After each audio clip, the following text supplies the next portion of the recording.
Hello and welcome to Muscle for Life. I'm Mike Matthews. Thank you for joining me today. And I have a question for you. When's the last time you rocked, rolled, or did some head nods?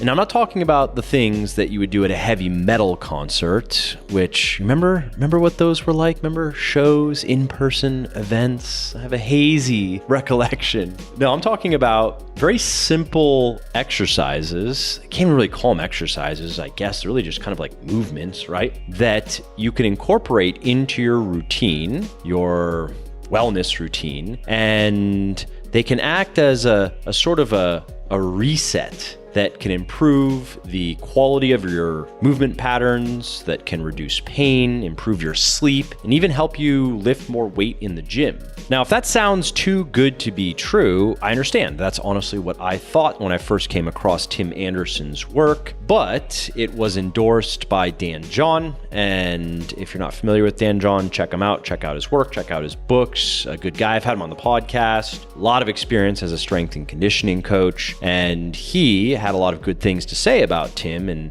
Tim's work. So I checked it out and liked what I saw, contrary to my expectations, and got him to come on the podcast and get into the nitty-gritty details of really what is a pretty simple idea. The idea is that as we get older and we spend more and more of our time sedentary, just sitting around working, sitting around eating, sitting around watching TV, we forget how to move properly. We forget how to move in line with how our body is designed to move. And Tim has created these simple resets, as he calls them, to help us restore these original movement patterns and the original strength, hence the name of his brand, that we should have, and that we actually did learn when we were little and we were learning to walk and move in accordance with how our body is made to move. And so I wanted to get Tim on the show to share his unique take on improving mobility, improving movement. And in this episode, we talk about things like how to breathe properly, the benefits of relearning some of these key movement patterns like crawling, rocking, and head nodding, some common movement dysfunctions, and how they manifest in the gym, outside of the gym. Tim shares some very simple practical resets that you can start doing right away and see how they work for you, and more.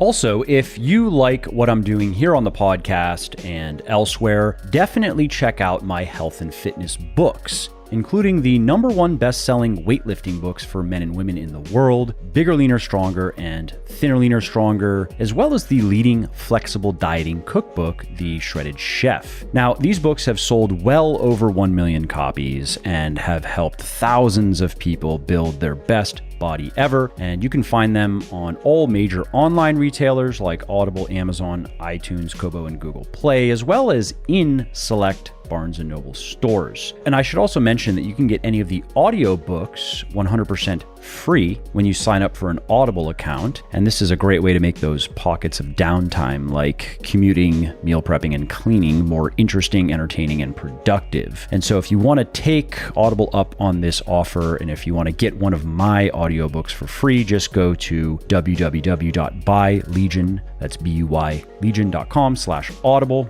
and sign up for your account. So again, if you appreciate my work, and if you want to see more of it, and if you want to learn time-proven and evidence-based strategies for losing fat, building muscle, and getting healthy, and strategies that work for anyone and everyone, regardless of age or circumstances, please do consider picking up one of my best-selling books, Bigger, Leaner, Stronger for men, Thinner, Leaner, Stronger for women, and The Shredded Chef for my favorite fitness-friendly recipes. Hey, Tim, thanks for taking the time to do this. Mike, thank you so much for having me, man. I appreciate it. Yeah, I'm excited for this interview because your niche is very unique. You don't teach exercise or fitness or even mobility as many people understand those things. And I actually came across your work first through Dan John, and I believe in one of his books, he had mentioned you and your work. And then I went and checked it out and really liked it. And so here we are. And I think for this interview, we should start with maybe you can explain your unique method of, I guess maybe you could say it's mobility, quote unquote. But again, it's not. When many people these days, when they hear mobility, they think of maybe stretching or playing around with bands or lacrosse balls or foam rollers or massage guns or something. And not to knock those things per se, but what you do is different. I think we should start by maybe you can explain to people how you address, human movement and what you are working toward with people. I'll try. So I have a company called Original Strength, and it's really named after what we're just trying to help people rediscover, which is their original strength. It's not like you said, it's not really exercises. It's just more or less reminding people how they were designed to move through tapping back into the original movements that they were born with. We were all born with a developmental sequence inside of our nervous system that was designed to get us strong, tie us together so that we could, explore our world. And we never lose that developmental sequence, though. Those commands or that original operating system, it stays in us throughout our life. And it's really supposed to be the foundation for all the movements that we're designed to make. And the cool thing is that no matter what age you are, you can always tap back into that original operating system or, the developmental sequence. And it does the same things at 99 that it did when you were 2. It strengthens your nervous system, gives your brain great information, and ties your body back together. So it's really not exercise as much as, or even teaching people how to move. It's reminding people how to move. And what are some of these fundamental movement patterns? The first one is really the mainstream. Everybody's heard about it now, is breathing. I think of that book. That was good timing. I think it's just called Breathe. And yeah, I think it was released like right at the beginning of the pandemic, and it has sold very well. Yeah. And so, we all came into the world breathing a certain way. We were designed to breathe a certain way. So it's really going back to that original breath, so to speak. That would be the first one. And the next one would be another reset or movement would be head control, just remembering or relearning how to move our eyes and our head the way that we're designed to. And then there's, rolling around on the floor, rocking back and forth on your hands and knees, or just rocking back and forth in general, really. And then engaging in your gait pattern, like crawling or marching or walking. And for people hearing these things, I can hear people thinking, that sounds interesting, but is the implication that we have forgotten how to do these things correctly? Like, I don't know how to move my eyes around or my head, or I don't know how to crawl. Can you elaborate on? Kind of, yes. You would be surprised that a lot of adults don't know how to crawl. So, yeah. No, I don't say that to challenge you. I'm just playing devil's advocate for people wondering, so we learned these things when we were younger, and then we kind of unlearned them, or we developed bad habits. And then the idea is to get back to that. And then what are the benefits of getting back to being able to do these things properly? Yeah. So all of us moved pretty well as children because we were just following the program. We didn't have any other choice. We're laying around all day, and we got to learn how to move our big watermelon heads so that we can get strong enough to actually get up and start, walking around. And, the design of the human body is movement builds the nervous system. And so what happens with us, though, is that for various reasons, either technology or culture or whatever, we learn how to not move as much as we get older, either through the school system, through employment, whatever.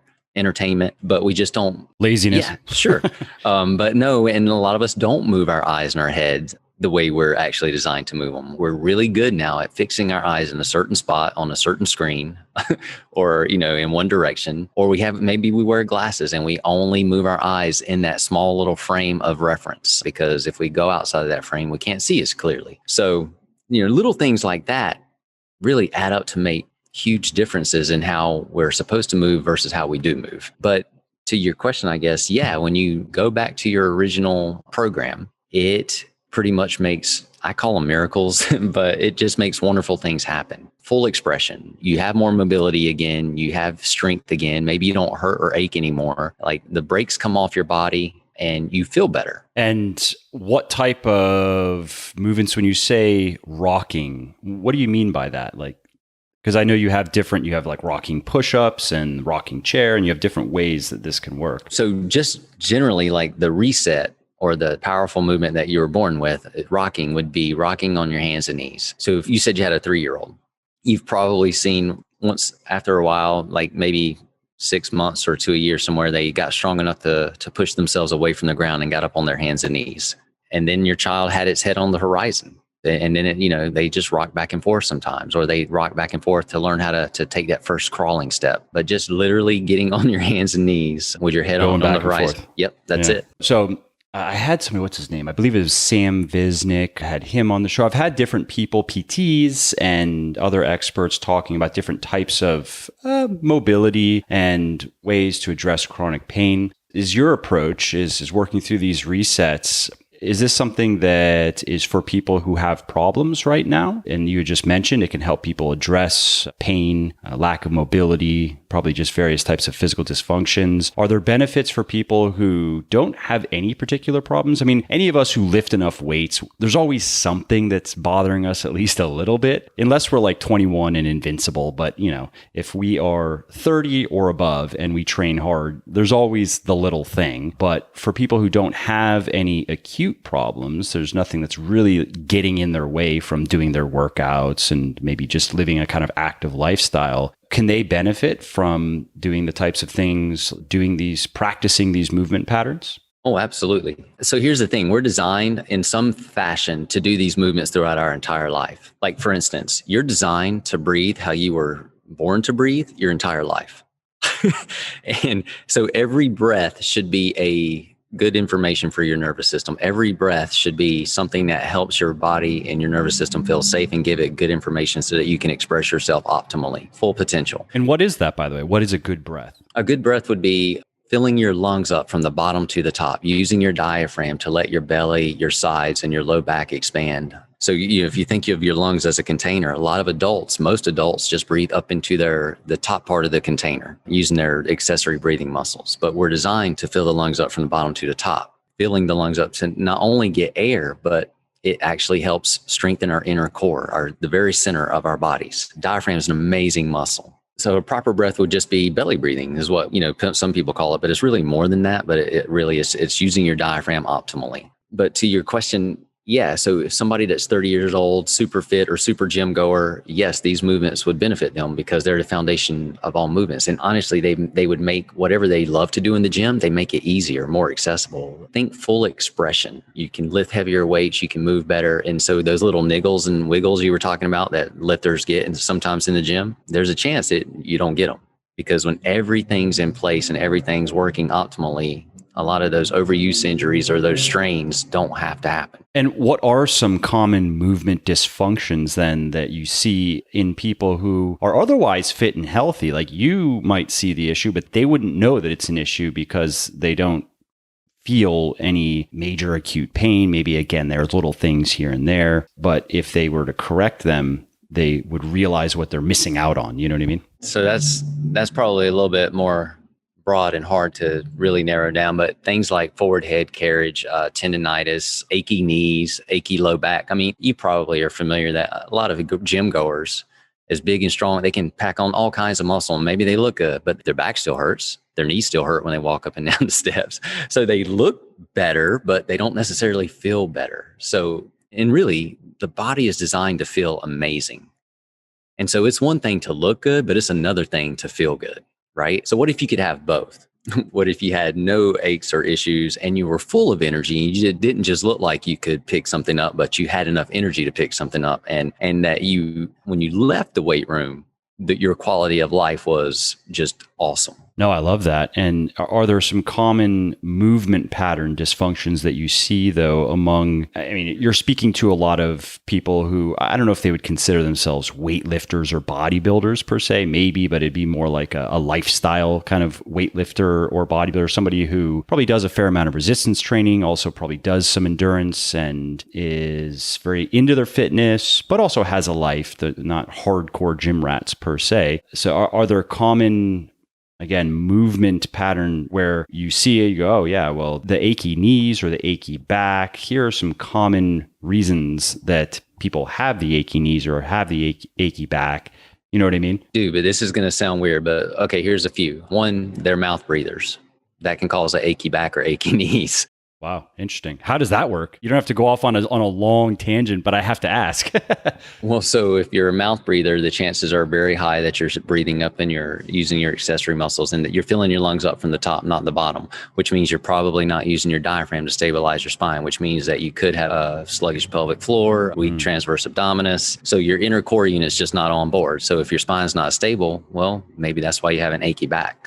And if you're not tied together in your center, and when you're trying to generate power, you're maybe you're trying to exercise to be healthy, or you go for a run to be healthy, but you don't have a solid center. You're kind of hollow. So maybe your knees ache because you're not transferring force well through your center because you have energy leakages through your center. And all of that could be because of open mouth or mouth breathing. Interesting. And let's take rocking. So what are some common dysfunctional movement patterns, or just, I guess breathing isn't a movement pattern, but other just dysfunctional kind of habits maybe that people have that rocking and I guess learning to rock properly and getting comfortable with that helps correct? One could be forward head carriage. And what does that mean exactly? Say when they walk into a room, their head enters the room before their body does. So their head is in front of their body, not over their spine, up over their shoulders. And what kind of problems can that cause? Oh, well, so it just a lot. So your head, the average human head weighs between like 10 to 14 pounds. And if it's stacked up over your spine, you don't notice it. And it's not a big deal. But if it's out in front of you, it's like the weight magnifies tremendously. So it can cause a lot of neck tension, a lot of neck pain, which can cause nerve issues in the neck, which could cause issues down the arm, nerve pain down the arm, tendonitis, wrist issues, finger issues, shoulder issues, rounded forward shoulders, things like that. I mean, those would be the big ones for those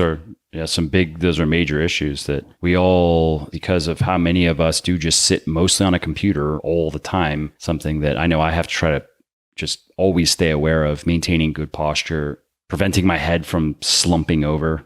So you said the magic word, right? So posture is a reflex. It's not necessarily a position that you hold or are trying to hold. It's just a position that you have. And so rocking restores the reflexive posture position, puts the proper curves in your cervical curve and your lumbar curve. Yeah, that makes sense. And if anybody listening, if you just picture the position you have to get in, then that, I guess it does mirror the position you want to be in when you're upright. Is that correct? For the most part. So good, better, best, right? Like just rocking back and forth is good, but the optimal position would be with your head on the horizon. And that's where the cervical curve comes in. Now, when you stand up, your head's still going to be on the horizon, but now your body's going to be more underneath your head. That's a counter curve though to your lumbar curve. So still though, you have those two curves and you get those naturally from getting on all fours when you're a child. Yeah, that makes sense. And you may have already given a couple of the other movement patterns, but if you did, I'm not remembering. But so we have breathing as an important just element of staying functional and feeling good and being able to fully express the physical potential that you have. We have rocking, and what else is there? So say crawling is a pattern. All right, crawling, yeah. Mm-hmm. And that is just,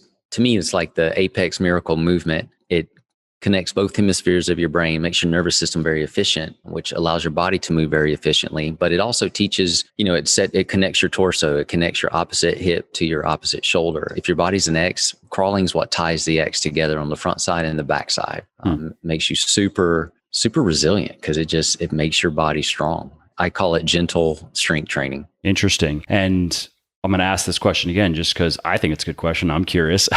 What common movement dysfunctions or just physical dysfunctions or dysfunctional habits can crawling help correct? A lot. It can help restore posture itself because you're in that same similar position. If you've ever watched people walk or run, you probably see a lot of runners, but some runners look beautifully. They run beautiful. And some runners look like that can't be good for you. It looks like it hurts. So those runners are typically not tied together very well, and they don't really own their gait pattern. They're not using their shoulders to rhythmically mirror their hips. And you've probably seen people walk. Walking is a great example too, where you see people walk, but their arms aren't swinging. They're just there, or they're holding something, either way.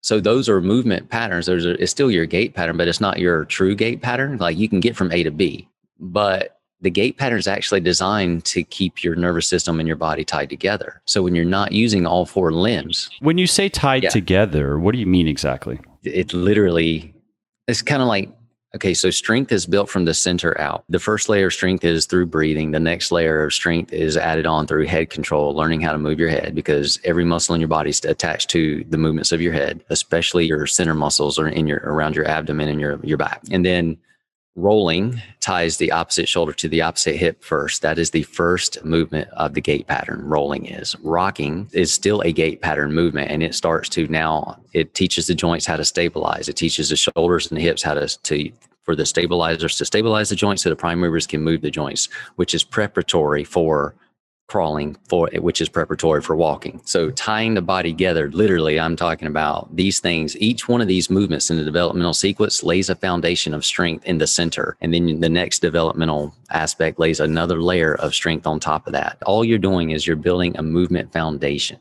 And that's called reflexive strength, which is just your body's ability to anticipate movement as it happens, before it happens, react to it. It's the difference between if you start walking and you trip over something and you fall on your face, or you trip over something and you barely notice it because your body quickly catches itself and you just continue on in stride. Yeah. Or you slip and then do you catch Correct. yourself? Or yeah, like even on ice, if you have your solid foundation of reflexive strength, you're a lot likely to survive a fall on ice or not fall at all versus end up in a hospital. So crawling literally ties your nervous system together because it takes your left brain and your right brain and it lays neural connections down over the corpus callosum so that those hemispheres can communicate very, very efficiently. And then physically, it teaches all your stabilizers how to stabilize while your prime movers move. And everybody uses the word core center because, there's really not really a better word to use though. In your center, your trunk, I don't know. Yeah. In your trunk, it makes it very strong and resilient. And that's where when we walk, when we run, when we express our gait pattern, when we hit, when we throw, when we swing, that's where force is generated from and where force transfers through. If you like what I'm doing here on the podcast and elsewhere, definitely check out my health and fitness books, including the #1 best-selling weightlifting books for men and women in the world, Bigger, Leaner, Stronger, and Thinner, Leaner, Stronger, as well as the leading flexible dieting cookbook, The Shredded Chef. So you had mentioned that crawling can help address dysfunctional. You're talking about just the way people walk or the way they run. And then I had cut you off on this tied in. I just wanted to make sure that if there's anything else that you think is worth mentioning in terms of any issues that people listening might recognize in themselves. Like, oh yeah. Like for example, I'm sure some people have realized that they don't breathe in, they don't really use their diaphragm the way that you're talking about. They do tend to just breathe kind of shallowly and they just kind of feel their upper chest area, upper abdomen just swell. Or some people thinking that, they do lean their head forward. And is there anything else that you wanted to mention in terms of just, again, dysfunctional movement patterns or habits that crawling can help address? So a reset's a reset. I will answer your question. So it could be the reset your body needs is crawling, or it could be the reset your body needs is rolling. Whatever gives your nervous system the information it looks for that takes the brakes off your body is good. So in that sense, crawling for some people could do a miracle that breathing could do in other people because whatever their nervous system's looking for. But some other patterns that, like if you were like, well, why do I need this? Do I need this or whatever? It could be like, say your squat pattern. Can you squat butt to calves and sit there and hang out all day long? If not, why?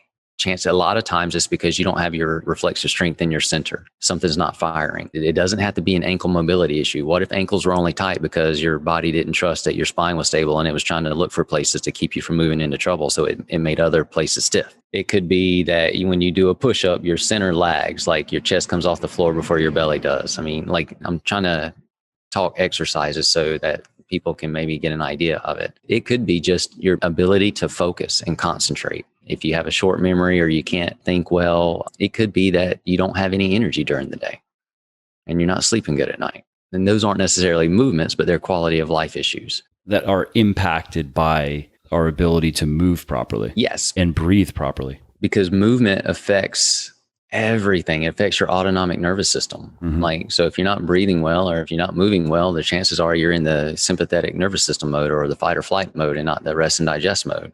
And if you're living there, well, how's your quality of sleep? How's your anxiety levels? How's your stress levels? How is your ability to make good decisions? When you're moving well and your nervous system feels safe, well, you can digest your food better. You have less inflammation in your body. You have a balance of your hormones. Everything's working optimally. You can think better. You can sleep better. You're not stressed out all the time. Really, so it's global. It's everything about you is affected through how you move. Talk to us about rolling. What do you mean exactly, just for those of us trying to picture rolling in which way? You can roll in a bunch of different ways, but literally, so if you've ever seen a child roll on the floor from their back to their belly or from their belly to a back, that's rolling. Okay. And adults, wonderful things happen when adults do that too, especially when adults learn how to roll segmentally or like an ocean wave versus a log. So there's different ways to roll. It is optimal for the nervous system when the nervous system learns how to roll segmentally, piece by piece by piece. And how would that look? So I'm picture like a corkscrew kind of movement. Yes, that's it. That's it. So say if I was laying on my back and I wanted to roll to my belly, if I used my eyes and my head to initiate the roll, then my cervical spine started rotating, then my thoracic spine started rotating, then my lumbar spine started rotating, then my hips and pelvis came over, and then my legs came over. That would be piece by piece by piece. Versus a log roll would be, say I want to roll over and my head, my spine, my hips, my legs, everything moves as one piece and everything flops over together. Yeah, you just flop over like a fish. Makes sense. And how much time do people need to spend with these basic movements to start seeing results? Change happens at the speed of the nervous system. So depending on the person's issue, as soon as they press reset, it is like a system reboot or a system reset. Their squat can instantly change. Their aching knee can instantly go away. Their military press can instantly be, 10 pounds heavier, depending on how strong they are. It is that fast and it's that simple. Now, to keep those lasting changes, they just need to show up every day. Like one of the things I love about Dan John is he talks about showing up all the time. Just be consistent, just show up. And really, you're designed to show up every day anyway. You're designed to do these movements every day anyway. So once you get them reintegrated back into your nervous system, it's just easy to maintain. But I guess starting out 10 minutes a day is great. Yeah, that's fantastic. And what would you recommend for people wanting to experience this? And feel free to tell them to go check out any resources you have so they can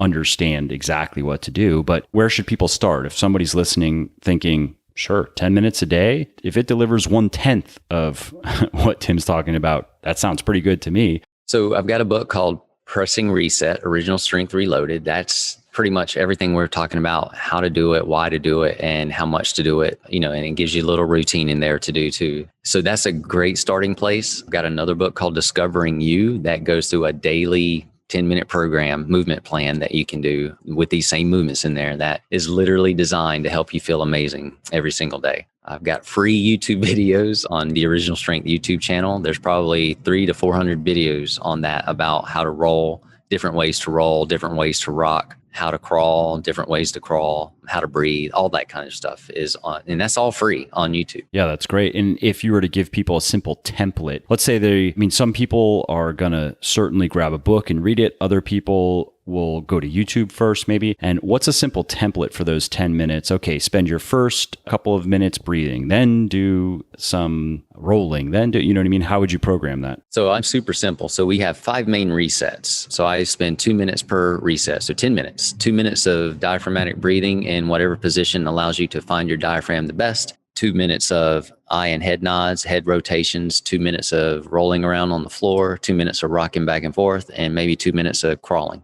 That's it. That's great. And so I'm assuming people could head over to your YouTube channel, and you mentioned you have a lot of different variations of these things, but they could probably just grab something that makes sense to them, something simple, straightforward, and just start there, I would think, right? Yeah. So you could do what I just said right there just to improve the quality of your life. Once you get used to that, you can make it more challenging to actually use it as a strength training template without going to the gym. Or if you wanted to enhance what you're doing at the gym, you could start pairing the movements that you like to do, like say barbell back squats with rocking. You could superset the resets with the movement to clean up the movements as you're doing it to keep your nervous system fresh so that you can actually do better. You've anticipated my next question. Is this something that people should do? There's probably no wrong way, it sounds like, per se, but what are some of the, I would say, Tim approved ways of using these techniques? Like, for example, where I go to initially is I'd be like, I would wake up and do my 10-minute routine first thing in the morning. Like I do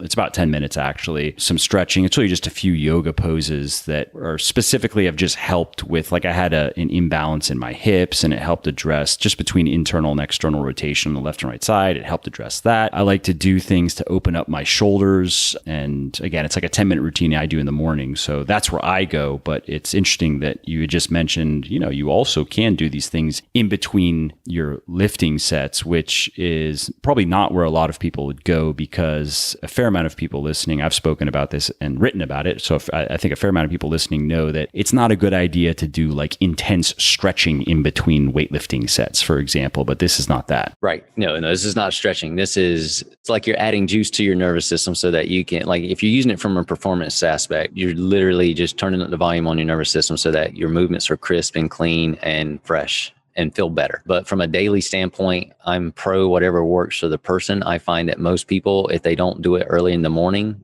they lose it because the day gets, takes advantage of them and they get behind, and then it's just harder to overcome. Yeah. I mean, even you get later in the day and energy levels are lower. And even though something as simple as what you're talking about, it doesn't require in an absolute sense that much energy. But when it's, 8 p.m. and you've had a long day, just getting off the couch can feel like a challenge. Yeah, because that gravitational pull of the couch, I mean, it does, but that's real. That's like most people, if they don't do it in the morning and like start the day out right, the day gets ahead of them. And then it's just easy to let excuses happen, or just, life just gets in the way. But having said that, I have a lot of friends that love to do it right before they go to bed because it improves how they sleep. I mean, for people listening, I guess just to interject, I mean, it is something you could, let's say you're going to wind down and watch some TV at night or after dinner or whatever, I mean, you can't just get on the floor, right? And so think about it though, like right before you go to bed, if you practiced diaphragmatic breathing for 2 minutes, or you say you rocked back and forth, which soothes your emotions and soothes your mind, rock back and forth for 2 minutes, and then lay down and practice diaphragmatic breathing for 2 minutes while you're in bed. And then next thing you know, it's morning time. So that sells me, because as I've gotten older, I used to be an invincible sleeper. When I've talked about this, these days are over. But when I was in my late 20s, I was working most evenings, and I'd, work pretty late, maybe 11:30, go to bed by 11:45, fall asleep in 5 minutes, black out unconscious for 6.5 hours, maybe 6 hours and 45 minutes. And I would just naturally wake up, and that was it. Like, I did that for years and years, and with no symptoms of being underslept. But now that I'm 36 and I have 2 kids, and I'm a lighter sleeper, I can't sleep through the night anymore. I mean, it just doesn't happen. It is truly a rare occasion. Now, fortunately, I'll wake up and I have to go to the bathroom maybe once or twice, and I can fall back asleep. So I can be rested and good. But I've noticed because of that, I need more sleep, like just, wearing a sleep tracker. Like, I need to make sure now that I'm probably 7.5 or so that's good. 8+ is a little bit better. I noticed that difference where when I was younger, I didn't notice it. And the quality of my sleep is just not exactly what it was when, I don't know, 10 years ago. It just has changed. So when you're talking about that, to me, I'm like, yeah, sure, I'm in. I'll try it. I look forward to hearing how it goes. The idea, it sounds relaxing, if nothing else. So then it takes sleep, and it makes sleep the reset that it's supposed to be too, though. Like, so, when you sleep well, everything functions better. When you're not getting... Yeah, of course. I mean, I talk about that. I think I'm not big on biohacking. I think it's mostly bullshit. But getting enough sleep there it is. You want the ultimate biohack, life hack, one weird trick for doing anything you want to do better. It's get enough sleep. And I'm with you. I do not believe that the body is made to be hacked. I think that's crazy. So yeah, and you really, if you look at, I mean, fundamentally, I agree that the philosophy is a bit odd. But then if you actually look at a lot of the methods that are endorsed, it's mostly bullshit. It's mostly just marketing bullshit. So that's the good thing about just moving how you're really made to move, is that it's just natural, and your body responds really well to what it's designed to do because it's getting the information that it's looking for. And you had mentioned rocking in between sets of squatting and how that could help. What about a recommendation for something to do in between? If we just maybe stuck with the big lifts, right? We have the squat. A lot of people listening are squatting at least once a week, if not 2 or 3 times a week. They're deadlifting probably at least once a week. They're doing a fair amount of bench pressing, overhead pressing, a lot of strength training with probably a little bit of bodybuilding kind of thrown into it. Do you have some recommendations for things they could do in between maybe sets of bench press or an overhead press or a deadlift? Yeah. So, and again, a reset's a reset. You might find that rocking cleans up all of those things for you. But if you're looking for more movement specific things, like you can pair, like say the bench press or the overhead press with head rotations while you're on all fours. like looking over your shoulder, trying to find your back pockets with your head. That frees up the neck, helps loosen up the shoulders, does tremendous. I mean, it's a tremendous movement. It might be that when you're doing deadlifts that you do head nods. The body follows the head. So turning on the anterior and the posterior chain through head nods before you pull something heavy up off the floor could be a great reset in between your deadlift sets. Nice. And I'm just envisioning doing that in the middle of the gym. I love it. Being on all fours. You could. Rocking, looking around. If you want to be less conspicuous with your deadlifts, you could when you hinge and grab the bar, you can get in your deadlifting position and do your head nods right there. Yeah. As a superset between your deadlift sets. And to be fair, these days, a lot of people are working out at home. They've figured out how to put together simple home gym setups. Yeah. New world. Yeah, totally. And you've mentioned a few times about this idea of like finding your reset, finding what works for you. And one thing might resolve a whole bunch of issues, or it may resolve a couple, or may cause a couple of improvements, and then something else will change things in other ways. I'm just curious, what are people looking for then? Obviously, if there's a problem and doing something that you've talked about makes the problem better, okay, that's obvious. But if there's not particularly a problem, are people looking for then something that just causes a noticeable positive change? Like, I'm just curious, because this idea of like finding your reset, for anybody wondering, how do I know if I have the ones that are good for me, or should I just keep doing all of them? Just do all 5. You're designed to do all 5 anyway. Every breath you take for your entire life is supposed to be a diaphragmatic resetting breath. It is. Every step you take through your entire life is supposed to use all 4 limbs. Walking is nothing more than crawling, standing up. It's supposed to be a reset. Walking is supposed to be the strength exercise that gets you to be 99 years old with full health and vigor. So you just do them every day. And then eventually you won't have to set aside time to purposefully do them, because they're just in your nervous system and you're going to be doing them anyway, just like you were supposed to do. I don't think we would be doing much crawling unless we intentionally did it, right? But I mean, you could crawl for a strength training if you wanted to and get crazy strong, but that's a hard sell for a lot of people too. But no, so yeah, we're designed to walk, but the gait pattern is using 4 limbs that mirror each other. And that keeps the brain healthy, keeps the brain from having issues when you get older. Like, it may help with cognitive issues like dementia, things like that. But it definitely keeps the body tied together also. I like it.